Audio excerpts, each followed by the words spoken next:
Hey, what's up, everybody? Welcome to Hospitality MD Live. As usual, I'm your host, Kyle Allison, joined by my partner in crime, Greg Fragoso. Greg, what's up? What's going on? Happy Friday, everybody. Happy to be here. Kind of bittersweet, but, happy to be here. Yeah, so this is actually my last live stream for several weeks. I'm going to be having open heart surgery on Tuesday, so enjoying this, kind of the fun while I can. And then on Tuesday, I'll be going under the knife. And I don't really know how long I'll be gone. I really don't. Just kind of going to depend on how I'm feeling. But so this will be my last stream for probably 4 weeks. We do have some great shows planned. This is not a break. We're not stopping. We are going to continue to go live every Friday at 11 a.m. Central Time. We actually are going to be introducing our guest co-host, or guest host, I should say, for While I'm Out. A lot of you may know her already, but she's going to do a great job while I'm out. You guys may never want me to come back after you get 4 weeks of our host. So stay tuned for that. This show is all about the crisis in Texas, power and water crisis, the winter storm in Texas that was unprecedented, and how the hotel industry responded. We're going to hear some great stories from hoteliers in different facets of the same industry, right, and different approaches, and how the winter storm affected the hotel industry. So yeah, stay tuned for that. It's going to be a great show. With that being said, let's see what happened in Texas to begin with. We're going to jump right in and get started. The weather disaster in Texas is gaining new urgency, with many people still just fighting to survive in their own homes. There are still widespread power outages for a fourth day in a row, though it has been restored in many areas. The food supply is also a problem. It's disrupted in parts of the state, causing scarcity at some food banks and grocery stores. And now nearly a quarter of Texans are under boil water advisories because the treatment plants are down, too. Meanwhile, freezing temperatures continue to burst pipes across the state, flooding homes and businesses, including this golf shop outside of Dallas. We have a team of correspondents this morning covering all of it, and we begin with Janet Shamlian, who is in Houston for us. Janet, good morning to you. Anthony, good morning. It has been a challenge to find the basics, gas, groceries in the hard-hit areas over the past few days. This is one of the service stations that came back online overnight, but hundreds of thousands of Texans are waking up this morning to day 4 of the misery, without power, without electricity, without heat, amid these bitter cold temperatures. In Texas, it's a full-on humanitarian crisis. This is worse than Harvey, and we lost everything. Some desperate families using outdoor grills inside and running cars in garages to stay warm. Those choices contributing to at least 300 cases of carbon monoxide poisoning in Houston's Harris County, according to the Houston Chronicle. Very cold, and now we got to deal with this. This man now homeless after 7 townhomes went up in flames southwest of Dallas during rolling blackouts. Pretty short on supplies, especially water right now. With temperatures below freezing, an hour-long wait just to get into this grocery store. Inside, some shelves bare. And at this market, customers waited in the dark. Yeah? The Dandridge family has been without heat and lights with their 13-month-old son, Bobby. All of our camping gear has really been what I've been able to use. And then I've been boiling pots of water. That's, it's kind of steamy in here at this Kind of survivalist. Trevor Llewellyn's been trying to fix his grandmother's burst pipe, flooding the yard in freezing rain.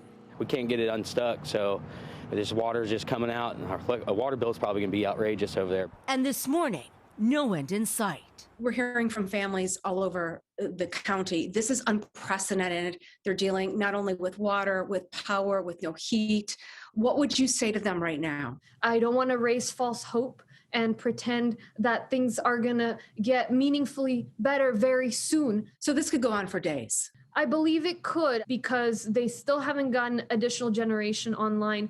Every hour that passes, things are getting worse. As Texans wait for a thaw and power to their homes, Senator Ted Cruz is facing backlash after an alleged fellow passenger tweeted out this photo, appearing to show crews on a flight to Cancun. And looking ahead to the next few days as the power is restored, the issue here is now water. Dozens of cities are seeing taps run dry because pipes have burst. Here in Houston, Methodist Hospital had to cancel all but the most critical of surgeries yesterday because they had low water pressure. They may have to do the same thing today. Anthony? Janet, thank you. Wow. Seriously, just like they were saying, completely unprecedented and worse than Harvey. I mean, I just simply cannot imagine what people of Texas have been going through since this crisis occurred. And it's my understanding that it's still not better. And we're talking about what, a week and a half later at this point. I mean, we're kind of pulling past the week mark here, and there are still so many families and so many individuals who are suffering, who are without, and who are dealing with the after effects of this. So yeah, my heart definitely goes out to the people of Texas. Now, we spent all this week, right, trying to find hoteliers to tell their stories, right? And as you can imagine, for those who are familiar with the operations world of the hotel industry, during a crisis that's still in progress, a lot of the people that we spoke to are still working through it. They could not be here today because of the crisis. Now, we do have a very special guest who'll be joining us live here in a little bit, but we were able to get a pre-recorded video responses from a very talented and passionate hotelier named Ray Asher, who is a guest services supervisor out of Texas. Ray had some great sentiments to share that really put you in to the mindset of how he and many other, probably thousands of hoteliers were feeling working on the front lines during this crisis. So from his mouth directly, this is what he said about what happened in Texas from his mouth. Hi, my name is Ray. I'm a guest services supervisor from San Antonio, Texas. I've been in the industry for about 4.5 years, and I've been in a couple different parts of operation where I've helped out in a lot of operations at least. This winter storm was very devastating to the San Antonio area, and most parts of Texas. For one, we're not used to seeing snow at all. It snowed very lightly back in 2017. It stayed overnight, and that was it. Before that, it really hadn't snowed since 1985, I think it was. Just to kind of put that into perspective, I don't think we've ever had snow that stayed on the ground for more than 2 days after it stopped snowing. Or it snowed twice in 1 week, this occurrence. What really made this so devastating was the fact that our city, our infrastructure isn't designed or built for any of this. We don't have snow plows, we don't have salt trucks, we don't have snow shovels that you could buy at the store, nothing like that. We don't keep ice scrapers in our car because it's not something we ever need. It's not something that we're ever expecting. Those of us who have been other places and have had the opportunity to drive in snow are a little bit more aware of what to expect. Some people just think, oh, it's like rain, just drive slow. No, here we get a lot of ice under the snow and you don't see it. Even like myself, the one bit of driving I did go sliding through an intersection, and it was completely scary. Definitely not worth the risk of driving. I was able to get home, and that was that was a good thing. A lot of people, as a result of not having like heated pipes or anything like that, we did get a lot of frozen pipes. A lot of people lost water from bursted pipes. Those who had bursted pipes did have a lot of flooding, lost a lot of property and in possessions, and there's still getting things fixed. Here we are almost a week after, and some people are still displaced and still getting things put back together, whether it be the pipes being fixed, the water still not coming on, or the water still being dirty from the repairs. It's been nothing but a domino effect as far as troubles go. A lot of people have been buying out the grocery stores because when the power was going on and off, there were some that didn't have power altogether for days. And so everything in the refrigerators went bad. People were throwing out spoiled food. without food for a long time. The lines at drive-thrus after the snow melted was insane. Some, fast food restaurants were only serving limited menus because they couldn't get their food trucks to come by during the snowstorm because it was too dangerous to drive. These are all things that nobody really considered when we realized it was going to be snowy and cold, and not anyone ever thought we'd be without. The snowstorm really shows you what you take for granted and how much you rely on decent weather. Yeah. I don't know if you guys saw it. We don't have it today. I just thought about it as he was talking, but I saw a picture online of 2 employees at a Domino's. I believe it was also in San Antonio, and them just essentially just defeated right after being the only restaurant in the area with power and the ability to serve food to people. I mean, it's what he describes is not only the crisis of power, water, and that sort of stuff. It's also the crisis of the snowball effect of everything that comes with it, food even for people. So it's all a snowball effect. I am so devastated to hear this news and to hear it coming from his mouth as well as somebody who was there. It makes it even harder. And like I said, there are people who are still dealing with this. Now, Ray, he's a Texan. He's also a hotelier, like I mentioned. So listen in as Ray tells us a little bit about what the environment was like at his hotel during this crisis. Take a listen.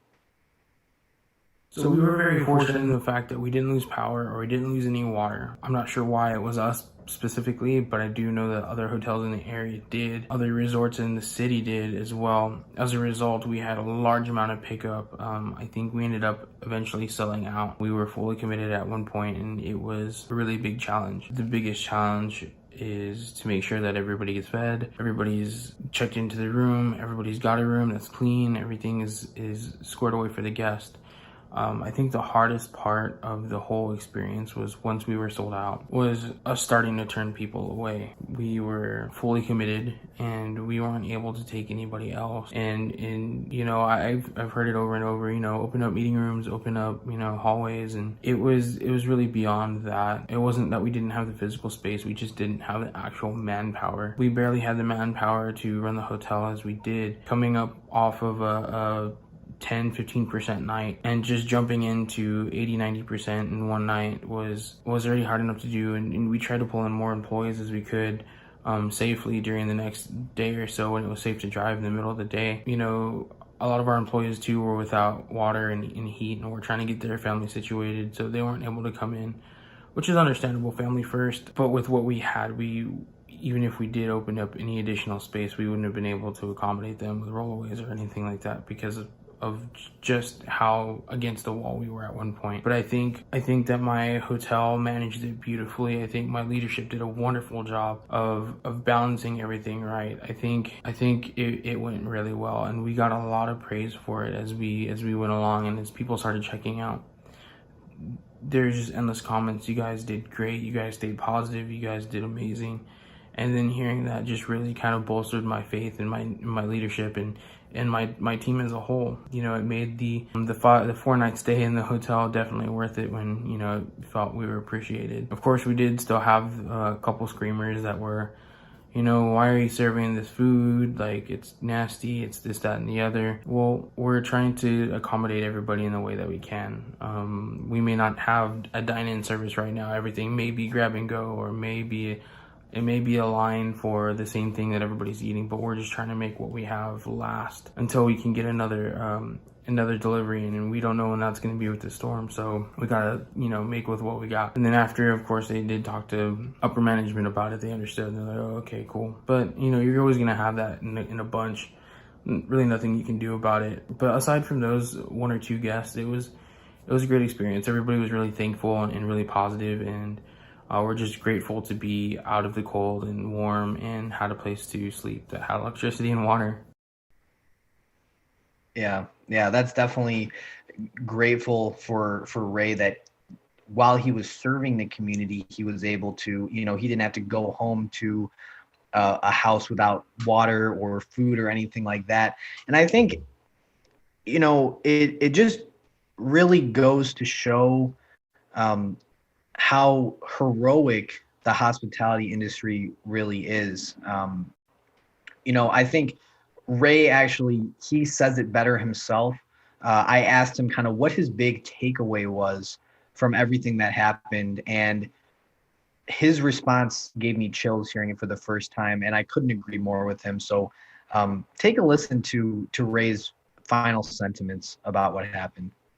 The one takeaway I have from the whole situation was that my faith in the hospitality industry was restored. With the COVID-19 pandemic, travel was basically non-existent. My hotel shut down for 2 months, and much like a lot of people in the industry were losing jobs or having to find other sources of income or other jobs to keep themselves afloat. Things like this, natural disasters, unfortunately enough to say, is what keeps us necessary, keeps us afloat, but also keeps us essential. And I think as much as we liked to see that pick up for the wrong reason, we were overjoyed to have so many people with us. And of course, during this whole process, we were trying to maintain our guidelines and what have you, but we needed it. And I think that showed in a lot of people's faces, and I think that's why so many people were serving people with a smile. I think that's why we had so many positive reviews, and why I think we made a lot of difference. We made a huge difference in a lot of people's lives. Despite the negative circumstances, I think it's going to be memorable for everybody,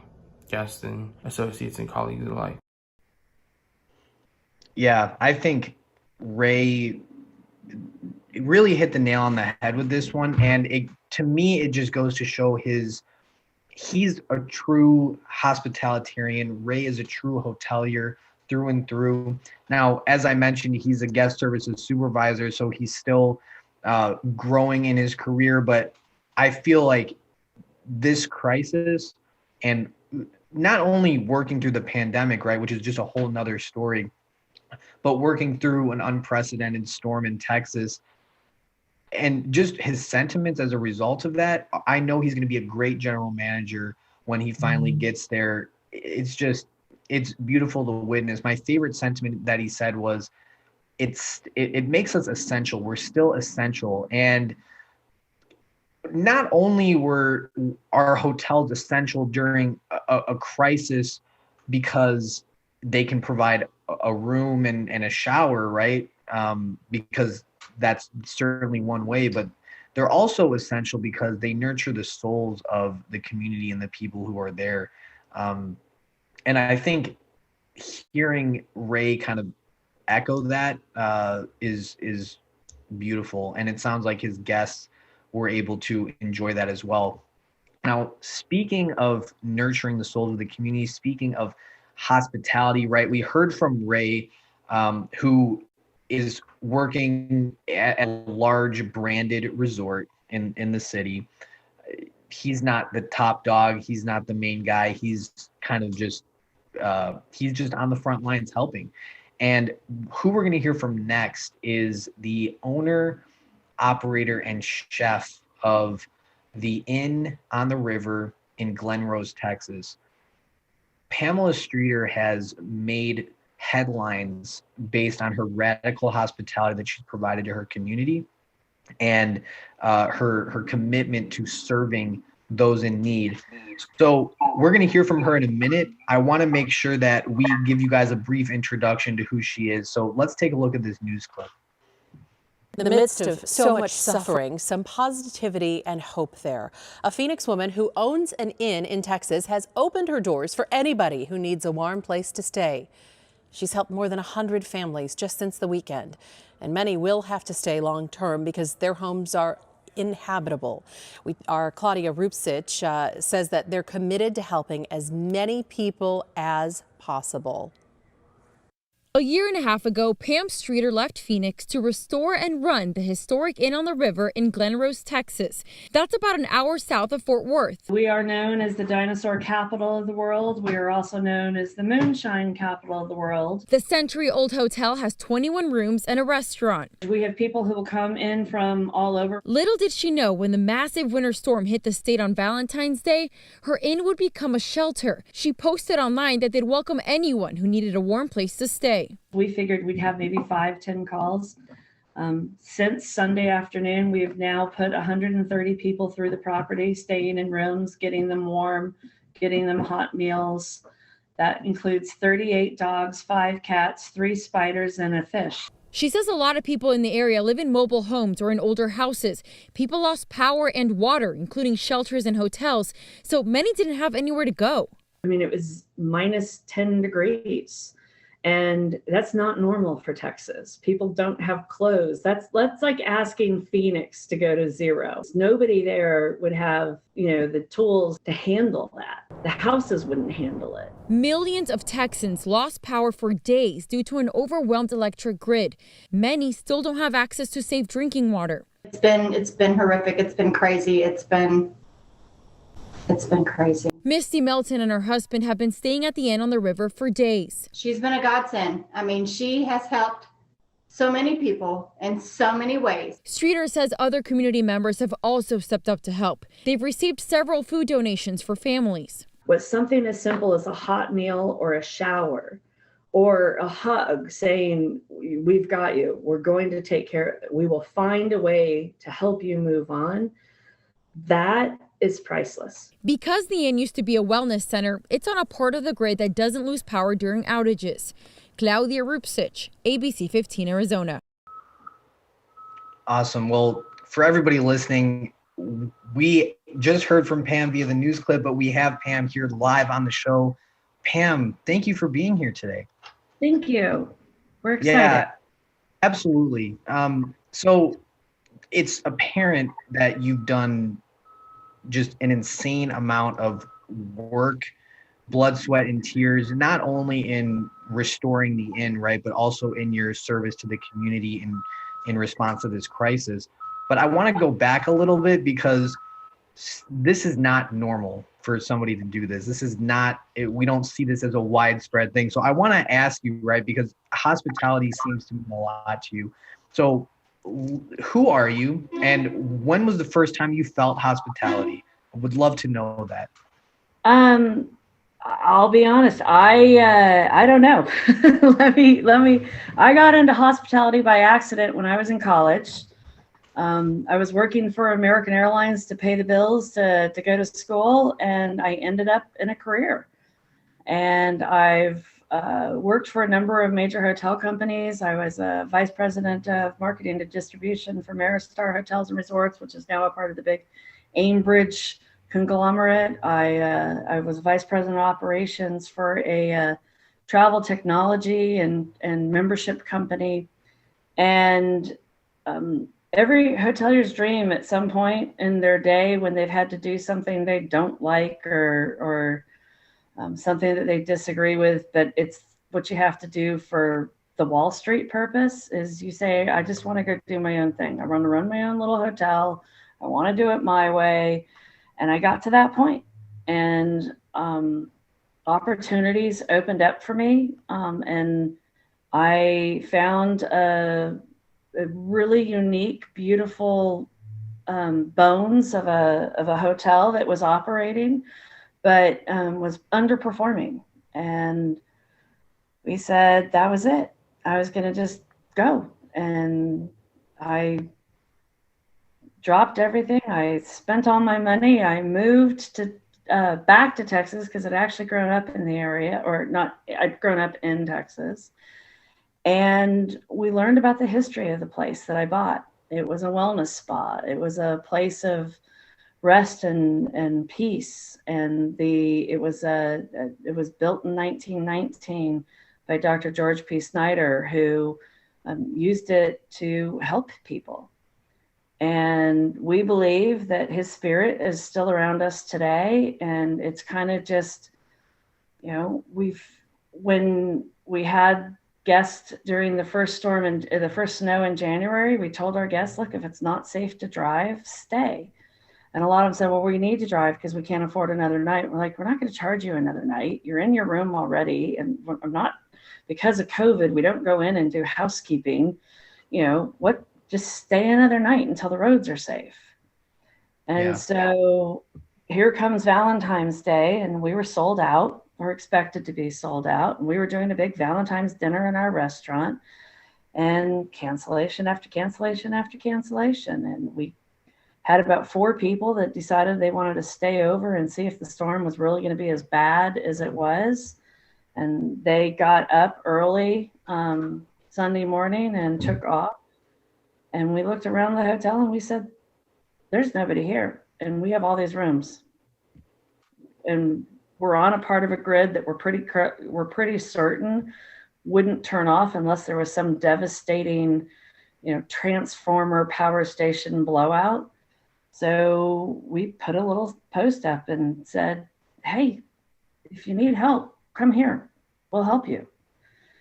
And we did that before the county had their emergency shelters open. We did that before anybody actually realized how cold it was going to get and what that meant for the people living in RVs or trailers or drafty old houses.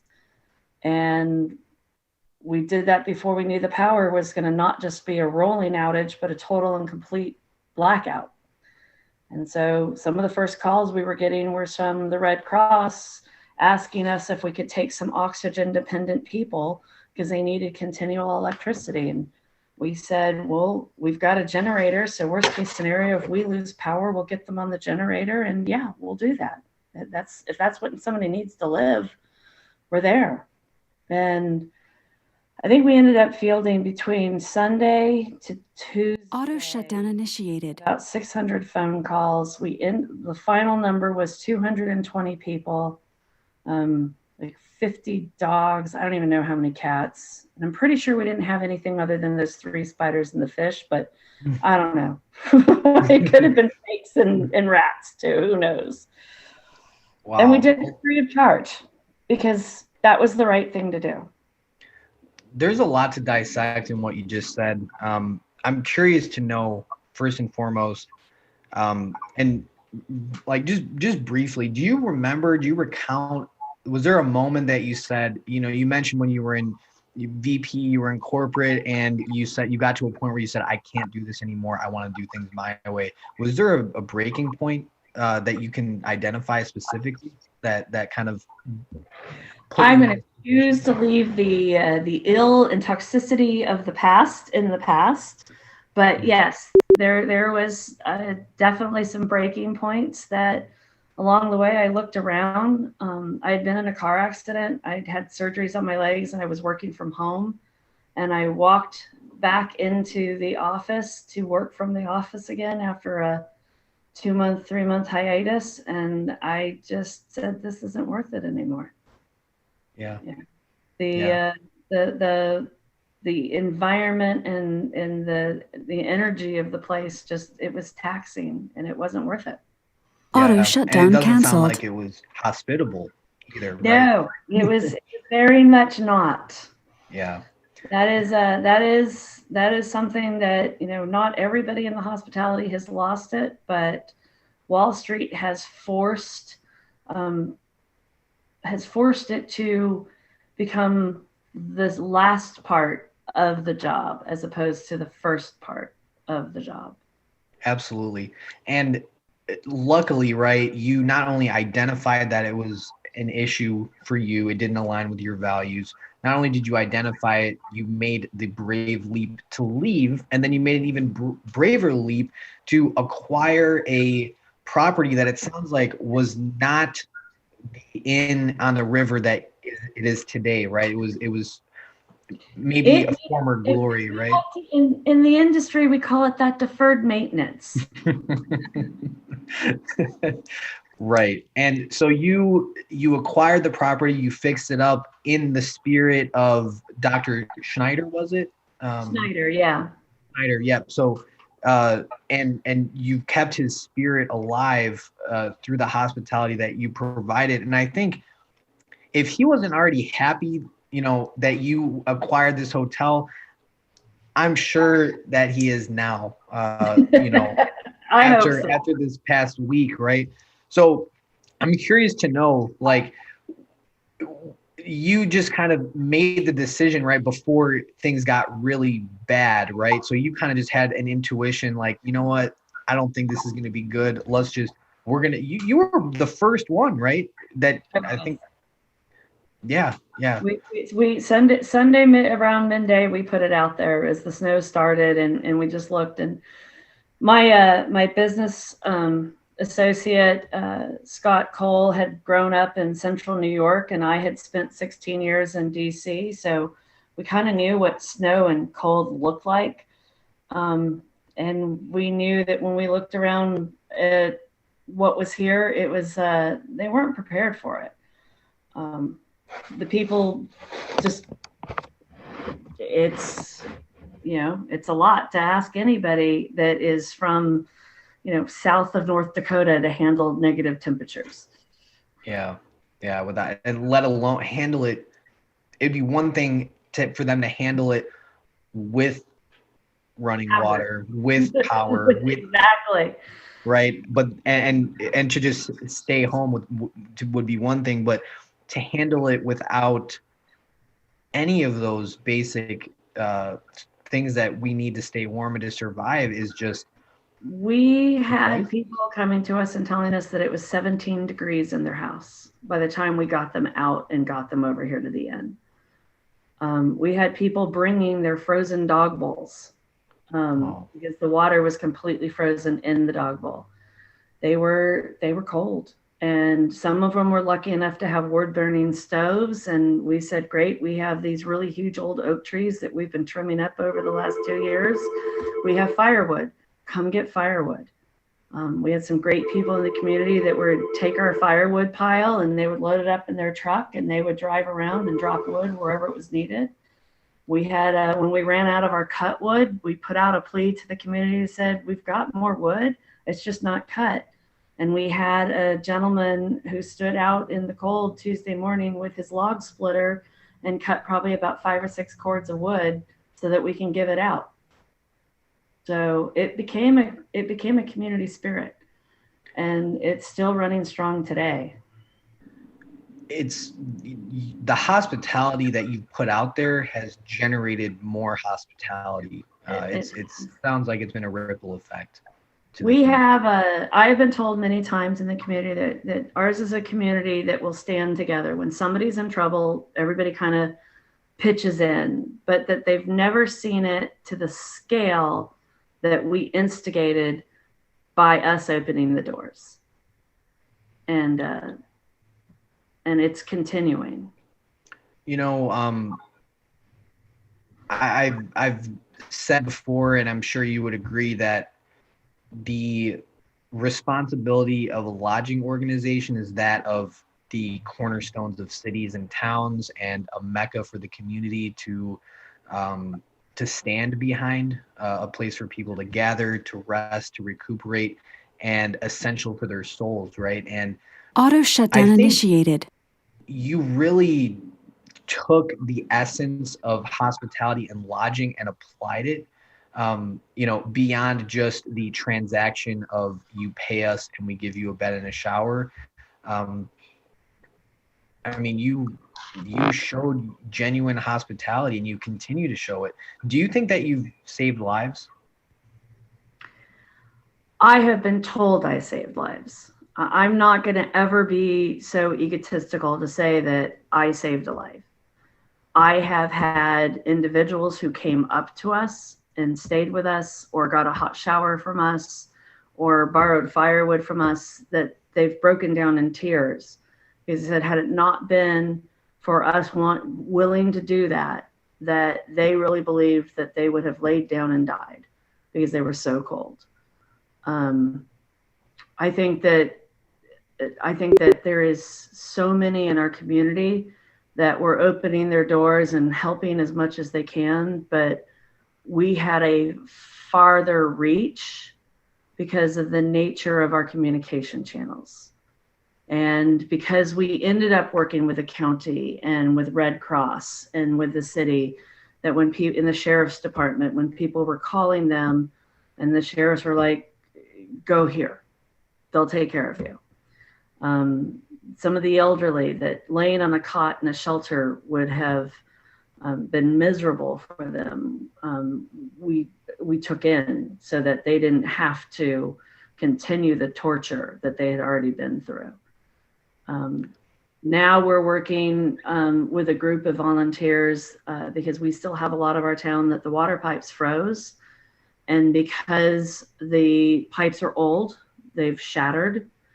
And we were blessed with donations after everything was said and done. And we're using those donations to pay for plumbers, to pay for volunteers, to pay for supplies, to get people back to running water. And in the meantime, we've told the town, we have set a room aside. No matter what, you have a shower.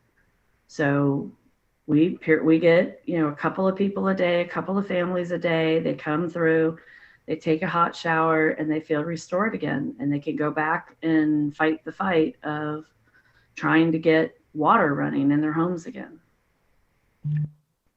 So you own the Inn on the River. And as you know, right, being a lodging operator and an owner, you've been, and especially given that you've had this asset for a year and a half, right? So you've been operating this through the worst crisis ever recorded for the hotel industry in terms of rate and occupancy and RevPAR and all that kind of stuff. 8 months in, we got hit with COVID, and we basically ended up being shut down. But I will tell you we look at it as an opportunity. We sat there and told ourselves we could say, hang on one second. Auto shutdown canceled. Sorry, our in dog is telling me somebody needs some attention.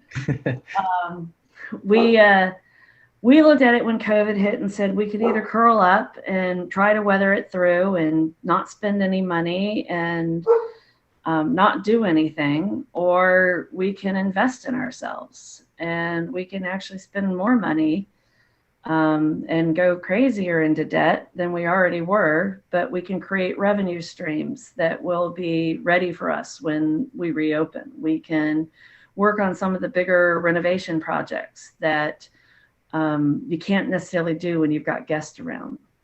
And so, yes, I am much deeper in debt than I ever intended to be when I did this.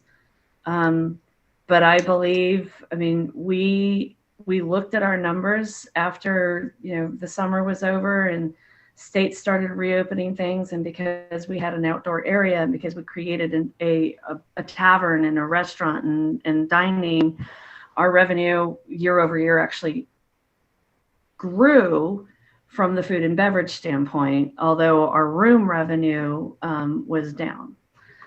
Yes, we ended up playing a part of OTAs and we allowed some discounting to happen. And just to kind of restart the world. But we could have been devastated a lot more than we were, except that we plowed ahead and said, I'm not going to let this stop my future. Yeah, because I was going to say,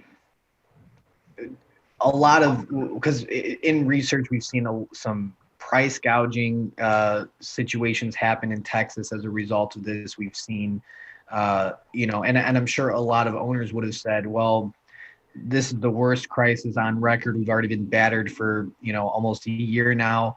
So doing what you did would be irresponsible for your business. It would be a mistake, right?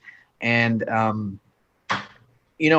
guess what I'm hearing you say is that you've created long-term opportunity and long-term prosperity versus focusing on grasping onto a sprint of like short-term arbitrary metrics. Would you agree?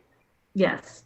We made the decision coming into this that we wanted, so I have to say the community welcomed us, and being outsiders into a small town, one of the first things we did was we went around and we talked to people and we said, this is our intent. Do you have a problem with it? Do you like the idea? What would you want to see? Because we wanted our hotel to be a hub. We're right in the historic square. We're a Texas registered landmark. We actually qualify for a national registered landmark that we're going after. It was important to us to honor the history and the community. So we got permission to be in town. Is kind of almost the way I approached it. We then looked at it and said, we're not in this for the short-term goal. We're not in this to flip the property in a year. We're not in this to hit Wall Street prices. I don't have stock. I have to make the bank okay. Got to pay some loans. But if it takes me 5 years to turn the profit, then it's not going to be the end of the world, as long as we're taking care of ourselves and our guests. And so when we looked at this and said, I'll just say that I was blown away by the reaction of our community for what we did, which we didn't think was much, except that we were humans treating humans with compassion. And but the return, the goodwill, the PR, the press, we know that one of our battles has been getting people in our community to know we actually existed. We exist now. So in the end, while we didn't set out to do this for a marketing or anything else, we've gained awareness throughout the state of Texas. We've gained awareness throughout our community. We've gained awareness nationally. That clip you showed was from Phoenix, because that's actually where I moved from. And so they did a goodwill story on us, and we're getting feedback from all those people. We're getting feedback from all over the country of people going, wow, we want to come and stay at your hotel. Auto shutdown initiated. And so, I gave up a lot of money. The electric bill is scary, the gas bill, the water bill, I don't even want to look at them. But I think in the long term, it's going to actually make us more. And it made us human. And that was important to me. Well, Pamela, you are a true hospitalitarian at heart. You are a hotelier and a lodging operator in its truest sense for the community. I love you and I love what you're doing. We're based in Chicago, right? And we heard about your story and it was like we couldn't help but want to share what you were doing with our audience, who are primarily hoteliers themselves. Like, hey, this can happen. This is possible. You can do this, if you're in a position to make those decisions. Now, we do want to give our audience an opportunity to give back to Pam and the Inn on the River. So please donate to Pamela and the community. We have a slide presented with Pam's Venmo at Pamela-Streeter-7. We will be posting this in a separate post after the show. We've already donated here at Hospitality MD. We encourage everybody to donate because they cannot do this without you. Pamela, just so people have more comfort, right? And if they don't already, I think it's maybe too late for them, but tell everybody what you're going to use the money for people who do donate. So we took the money that was coming in, and obviously we paid a couple of food bills to our food purveyors because, they need to eat too. But the majority of the money has been set aside, and we're working with some various different nonprofits and putting together some information. But we have been going around the community. We have paid some electric bills for some of our citizens who, as you guys all heard, deregulation sometimes can really, really hurt. And so we had a gentleman that for the 2 weeks of the weather, his electric bill was $2,118. And it weighed so heavily on him that he basically stopped functioning. And so we took the weight off of him. We paid the bill. We are going around, and people we're rural. So a lot of our people have wells, and the wells froze up. The electronics and pumps that run the wells that get them water froze up. So we have been paying for all the supplies and helping volunteers get them fixed so that everybody can have their water back. We've got a couple of houses that they were connected to city water, and their pipes are completely frozen and crumbled. And because they live in 100-plus-year-old houses, the pipes are not able to be patched. So we're replumbing houses. We're buying all the supplies locally to help get them back into livable conditions. And as we've walked into people's homes and we've walked into their lives and we've talked to them, I have gained about 5 sets of grandparents now who I have to go visit every Sunday. We see where there was needs, where people have been struggling in their day-to-day even before the storm. And it would be so easy to help them with little tiny things, getting them some additional, home health care, getting them a wheelchair ramp, or getting them, a working refrigerator or a working stove. And so our intent is not to take this money and use it for our own good, but it is to put it back out into the community. And so we're keeping track. We've already, of $6,000 that was donated to us, we've already spent $5,000 of it helping the community. I took $20 for gas money. Auto shutdown canceled. That was it. I took $20 for gas money. The rest we're pushing back out into the community.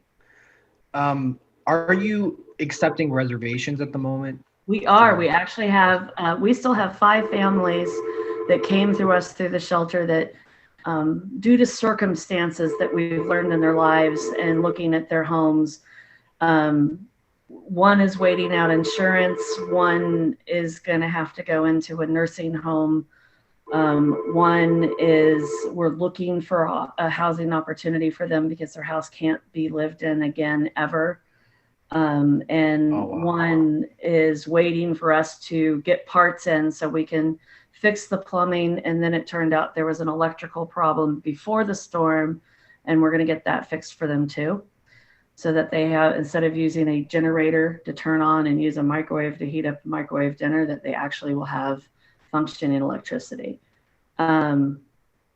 We then, on top of that, we reopened this weekend to some guests that had already made reservations because there was a high school golf tournament nearby, and we didn't want to kick them out. They're regulars. They come every year, and so we said, we got you. Come stay. So as the crisis, right, kind of lulls a little bit and that immediate impact is kind of starting to soften, you're still serving the people in need, but you're also accepting paid reservations. Are you still offering meal service as well? We are going to not do that this weekend. We actually ran out of all of our food, and our kitchens are bare. And and as you can imagine, our bank account got bare. So we're waiting. We're little by little starting to restock so that we can get our restaurant back open. But we're feeding the people that are in house. We're just not opening to the public yet. Yeah. We hope that's next weekend. And as do I hope you guys can get open as well. I hear we had our own damage too, so we're also dealing with that. So losing hot water to your dishwasher in a commercial kitchen is a really bad thing. Ouch. Yeah. Well, Pamela, I just want to thank you again for taking the time out of helping the community, right, and serving your guests, to tell your story with us and to share your spirit of hospitality with hoteliers. And I think I learned a lot from this. Our next guest that we have is tearing up currently at the moment. It has been since you've been speaking, which we'll bring her on in a second. And I know you've touched the lives of a lot of people. You certainly touched mine. So Pamela, thank you for being on the show. Thank you for your contributions to hospitality. We'll talk to you soon. All right. Thank you very much. Thanks, Pam. So everybody listening, again, we have Pam's Venmo up on screen right now. Take a screenshot, write it down, navigate your Venmo app, and donate to the cause. They cannot continue to help the community unless people like you donate to the cause. So we'll, like I said, we'll make a separate post with Pam's information for her Venmo and also the link to In on the River. So when you're in Texas, stay with her, eat at her restaurant. These are the hoteliers that we need to be supporting as a community. Those who are doing the right thing and being hospitable. Now, we're getting close to the end of our hour here. Greg, did you have something to say?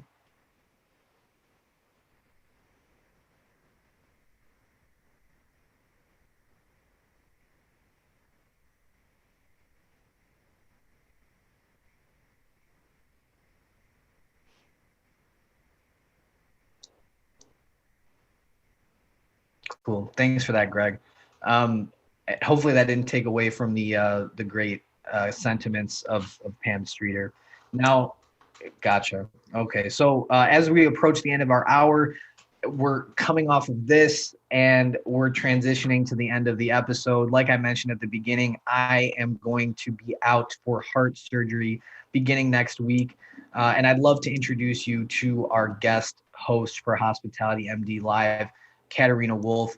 While Katerina prepares here for after her emotional response to what was occurring with our conversation with Pam, let's play a little clip of our podcast interview with Katerina. You know, looking at luxury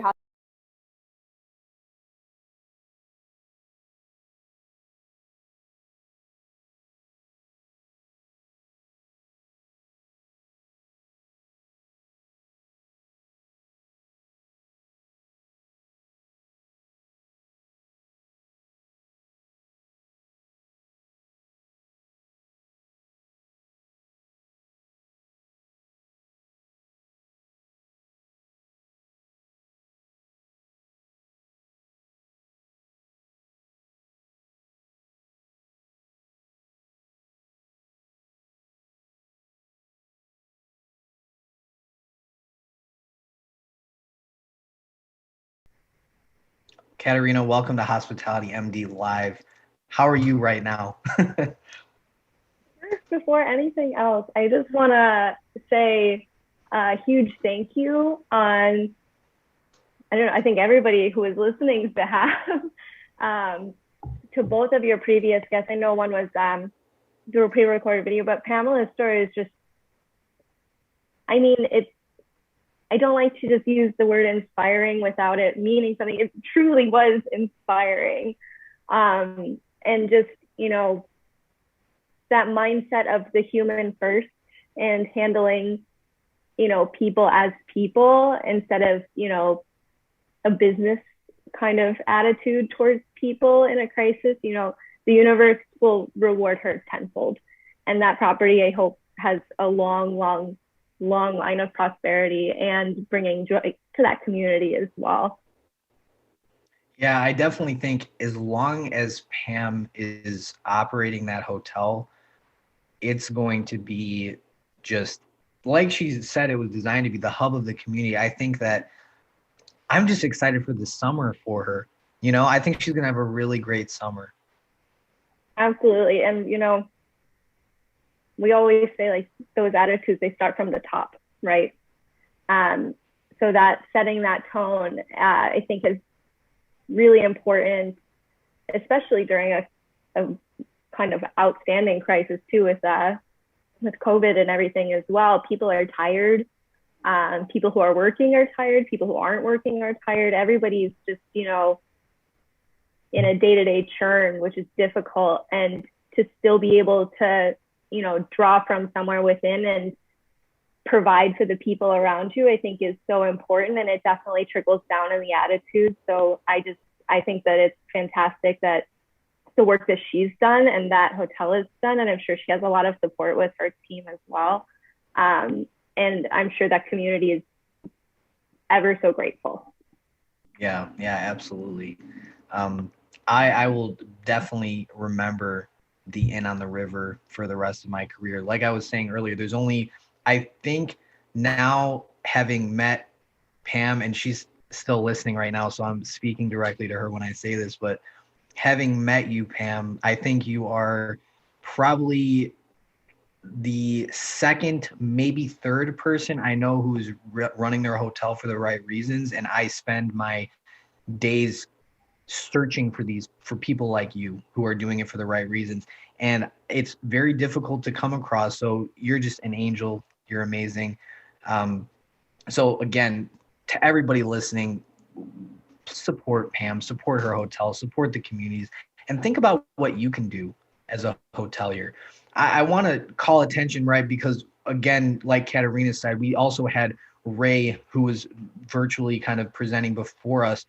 Ray is not the owner of his branded large box resort that he works at. He's a guest services supervisor, but the attitude that he has and what he shared with us reflects the attitude that Pam shared. He just doesn't have the authority because he's not the owner of the hotel. So if you are thinking to yourself, oh, I don't own the property, I can't do things like this, within your realm of influence that you do have as a supervisor, as a manager, mid-level manager, as a front desk agent, as a room attendant, as a line cook, you can do things to make the lives of others better. And I think that's what Ray has managed to accomplish. And I'm sure there are many other people just like him in Texas who have continued to live that through the crisis. So Ray is certainly inspiring as well, especially considering his hands are probably tied as a result of working for a branded corporate resort in the city. So with that being said, our guest sentiments today are certainly appreciated, and we'll remember this for a long time. Katerina, to you, you're going to be hosting our shows, right? To kind of transition, right? You're hosting our shows for the next 4 weeks while having heart surgery. So thank you for doing that. Could you just let everybody know a little bit about your background? Oh. Yeah, we lost Katerina here for a second. Her dog's ear, which is cute, but well, we'll see if we can get her back, right? Yes, 1 second here. Oh, here she comes. 1 second, guys. Sorry. There you are, Kat. Thanks for coming I'm so back. sorry. It's okay, no problem at all. We're glad to have you. I don't know what's going on with my computer, but I promise it'll be fixed before I host an episode. So Katerina and Milo are going to be co-hosting now, it looks like, for the next couple weeks, or the next 4 weeks, I should say. So Kat, just who are you? What do you do? You like hospitality a little bit? Little, maybe a lot. No, so my name is Katerina. I have been in hospitality, gosh, I guess maybe 8 years now, starting with an internship in college. So I've had various positions throughout the entirety of rooms divisions, mostly in luxury properties. And I've done some task force assignments too to help with conversions and transitions and things like that. At the moment, I am on furlough still due to COVID, unfortunately. But finding things to bring back with me when I do go back, and to, still engage with the community of hospitalitarians as well. As, you mentioned too, you can make an impact with just the people around you, and using what sphere I have in order to help where I can, even though it's not a lot, it can be a little, and that little can mean a lot to somebody. So not doing too much, but I started learning another language. I've obviously been hanging out a lot with my dog, experimenting with baking and cooking and learning ice skating. So keeping busy. That's awesome, Katerina, and we're just so grateful that you'll be helping us out as well. So just to give everybody a little bit of a heads up for the next 4 weeks, right? So next week, to kind of ease into, because Katerina is hosting, we're going to be doing a awesome reaction video. We've done a couple of those, just Greg and I recently, and we've had a great response doing some lighthearted content. So Katerina is going to be starting off. We've got a great video for her to watch and react to. She has not seen it. She has no idea what she's expecting. So it'll be really fun. And I will be watching from the hospital. I'll be tuning in. I'll be supporting Katerina in the comments. So we hope you guys tune in as well. The following week is going to be we're not sure exactly what the title is going to be yet, but it's going to be surrounding the demanding hours and obsessive compulsion to work, we could call Sure. it. Compulsion to overachieve, perhaps. But also to, you know, a little bit about work-life balance, and, you know, maybe talking a little bit about productivity and the advancements we've made. And I mean, we were talking about this the other day, but I know I've left like 1 hour earlier than I was supposed to, and somebody goes, "Oh, half day?" And I've definitely participated in that too, but why do we have this culture of a 9-hour day being a half day? And is it really necessary for us? You know, are there real benefits to it other than a bottom line, or is it something that we can maybe look at, especially as, you know, we have younger people who are making decisions about industries that they'll be going into as well. And it's definitely one of the most important factors for millennials and Gen Z as well. I guess we're getting to that point where they're in the workforce. Hey, I'm Gen Z. I'm in the workforce, Oh, and no. it's definitely it's important for sure. And I look forward to hearing about that, and definitely important as we recover to talk about this. And then week 3, we're going to be doing a COVID 1 year later show. Super excited about that one to watch it and to, you know, depending on how I'm feeling, maybe I can help them plan a little bit for it. But I'm looking forward to hearing that. 1 year of COVID, 1 year of the worst crisis ever recorded for the hotel industry, hosted by Katerina Wolfe, right here on Hospitality MD. And then week 4, Katerina, this is one's for you. What are we doing on week 4? So week 4, we're going to talk a little bit more about women in hospitality. Obviously, you know, as a woman, I feel that it's a responsibility that we look at maybe some of the challenges and some of the things that are barriers for women inside the hospitality industry. I'm going to have a good friend of mine as well on the show too, so that way we can discuss it a little more openly. And if you have topics or anything that you want covered too, definitely comment, so that way we can make sure that any questions or things that you've experienced too, we can speak to as well. Yeah, absolutely. Well, with that being said, we've got a lot of great topics to look forward to over the next 4 weeks. I will certainly be tuning in, like I said. So this is really the end of our show, guys. We appreciate you tuning in for our great stories on Texas, hearing Pam's sentiments, Ray's sentiments, and also meeting the lovely and talented Katerina Wolfe. Kat, thank you. We will see you next week, Friday, same time, 11 a.m. Central Time. And for those listening, we will also see you next week. Thank you so much for tuning in, and we will see you next time.